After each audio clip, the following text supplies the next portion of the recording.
नमस्कार, मी मनुश्री पाटील। ऑगस्ट 2023च्या अखेरीला महाराष्ट्रातील दुष्काळी मराठवाड्यातील 41 वर्षीय मराठा कार्यकर्ते मनोज जरंगे पाटील यांनी सगळ्या मराठ्यांना शिक्षण आणि सरकारी नोकऱ्यांमध्ये आरक्षण देण्याची मागणी करत सरकारला पावलं उचलायला भाग पाडलं आणि आरक्षणाच्या मागणीसाठी मराठा समाजाचं आंदोलन महाराष्ट्रात नव्यानं आता पाहायला मिळतंय। 2016 ते 2017 या कालावधीत महाराष्ट्रात झालेल्या या आधीच्या मराठा मोर्चांपेक्षा मनोज जरंगे यांचा निषेध वेगळा आहे। मराठ्यांनी यापूर्वी सरकारी नोकरी आणि शिक्षणात समाजाला आरक्षण देण्याची मागणी केली होती, तर जरंगे मराठ्यांना कुणबी जातीच्या प्रमाणपत्राची मागणी करतायत, जेणेकरून त्यांना ओबीसी गटात समाविष्ट करता येईल। कुणबी जातीच्या प्रमाणपत्रामुळे प्रश्न सुटणार का? तर मराठा समाजाला शांत करण्यासाठी महाराष्ट्र सरकारनं मराठवाड्यातल्या सगळ्या मराठ्यांना कुणबी जातीचं प्रमाणपत्र देण्याची घोषणा केली। ज्यांच्याकडे निजामकालीन कागदपत्र आहेत, ज्यांनी त्यांना कुणबी म्हणून मान्यता दिली आहे, महाराष्ट्राच्या महसूल विभागानं मराठा समाजातील सदस्यांचा वैध कागदपत्र शोधायला देखील सुरुवात केली आहे। राज्यातील कुणबी समाज हा शेतीशी संबंधित व्यवसायाशी निगडित असून ओबीसी प्रवर्गात समाविष्ट आहे।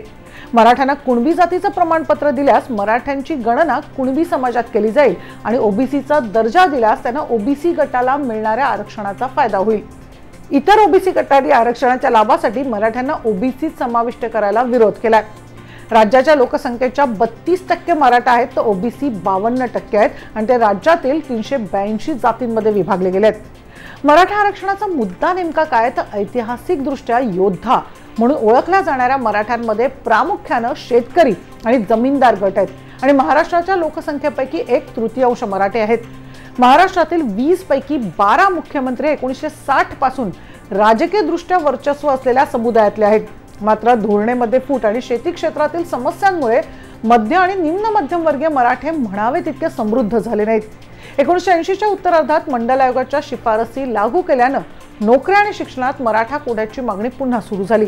1981 मध्ये माथाडी कामगार संघटनेचे नेते अण्णासाहेब पाटील यांनी या प्रस्तावाच्या समर्थनार्थ मुंबईत मोर्चा काढला, तेव्हा मराठा आरक्षणाच्या मागणीला सुरुवात झाली। मराठा महासंघ आणि मराठा सेवा संघाने 1997 मध्ये सरकारी नोकऱ्या आणि शैक्षणिक संस्थांमध्ये मराठा आरक्षणासाठी जोरदार आंदोलन केलं। 2000 मध्ये हा मुद्दा पुन्हा चर्चेत आला। ऑगस्ट 2016 मध्ये अहमदनगरमधील कोपर्डी गावात 15 वर्षांच्या मुलीवर झालेला बलात्कार आणि हत्येचा निषेध करण्यासाठी मराठा क्रांती मोर्चा अंतर्गत मराठ्यांनी औरंगाबादमध्ये रॅली काढली। यानंतर 2016 आणि 2017 मध्ये राज्यभरात 58 मूक परंतु प्रचंड निदर्शनं करण्यात आली, ज्यात सरकारी नोकरी आणि शिक्षणामध्ये समाजाला आरक्षण मिळावं, मराठा आरक्षण, बलात्कारांना कठोर शिक्षा आणि शेतकऱ्यांची कर्जमाफी या मागण्यांची 10 कलमी सनद जिल्हाधिकाऱ्यांना सादर करून निदर्शनं करण्यात आली। डिसेंबर 2016 मध्ये महाराष्ट्र सरकारनं मराठ्यांचं आरक्षण कायदेशीर असल्याचं सिद्ध करण्यासाठी आणि घटनात्मक तरतुदींचं उल्लंघन केलं नसल्याचा दावा करण्यासाठी प्रतिज्ञापत्र दाखल केलं। त्यानंतर तत्कालीन मुख्यमंत्री देवेंद्र फडणवीस यांनी 2017 मध्ये न्यायमूर्ती एन.जी. गायकवाड यांच्या अध्यक्षतेखाली एन.जी. गायकवाड आयोग स्थापन करण्याचा निर्णय घेतला। आयोगाने सादर केलेल्या अहवालात मराठ्यांना सामाजिक आणि शैक्षणिक दृष्ट्या मागासवर्ग म्हणजेच एसीबीसी अंतर्गत कोटा देण्यात यावा असं नमूद केलं।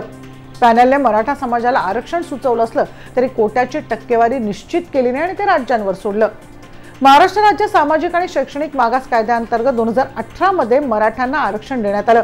या हालचालीला राज्य विधानसभा आणि परिषद या दोघांनीही मान्यता दिली होती आणि काँग्रेस आणि राष्ट्रवादी सारख्या विरोधी पक्षांचाही पाठिंबा होता।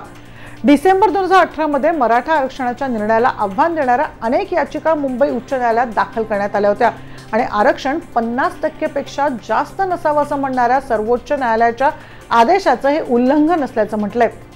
हायकोर्टाने मराठ्यांना आरक्षण कायम ठेवलं, परंतु मराठ्यांना सध्याच्या 16% आरक्षणाऐवजी नोकऱ्या देताना कोटा 13% आणि शैक्षणिक अनुदान देताना 12% असा कोटा कमी केला जावा असं नमूद केलं।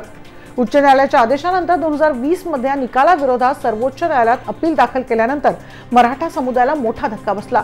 सप्टेंबर 2020 मध्ये सर्वोच्च न्यायालयानं मराठा समाजाला देण्यात आलेल्या आरक्षणाला असंवैधानिक ठरवून स्थगिती देण्याचा निर्णय घेतला आणि असं म्हटलं की हे आरक्षण भारतीय राज्यघटनेच्या कलम 14 मधील तरतुदींचं उल्लंघन करते। मे 2021 मध्ये सुप्रीम कोर्टानं मराठा आरक्षणाची तरतूद रद्द केली। सर्वोच्च न्यायालयानं मराठा आरक्षण रद्द केल्यानंतर आणि आर्थिकदृष्ट्या दुर्बल घटकांसाठी 10% कोटा कायम ठेवल्यानंतर महाराष्ट्र सरकारनं म्हटलं की जोपर्यंत मराठा आरक्षणाचा प्रश्न सुटत नाही तोपर्यंत समाजातील आर्थिकदृष्ट्या कमकुवत सदस्य ईडब्ल्यूएस कोट्याचा लाभ घेऊ शकतात। त्यामुळे आता मनोज जरांगे सरसकट कुणबी प्रमाणपत्र मागतात मराठ्यांना। त्यामुळे आता नेमकं यावर तोडगा कसा काढला जातो हे बघणं खूप महत्त्वाचं आहे।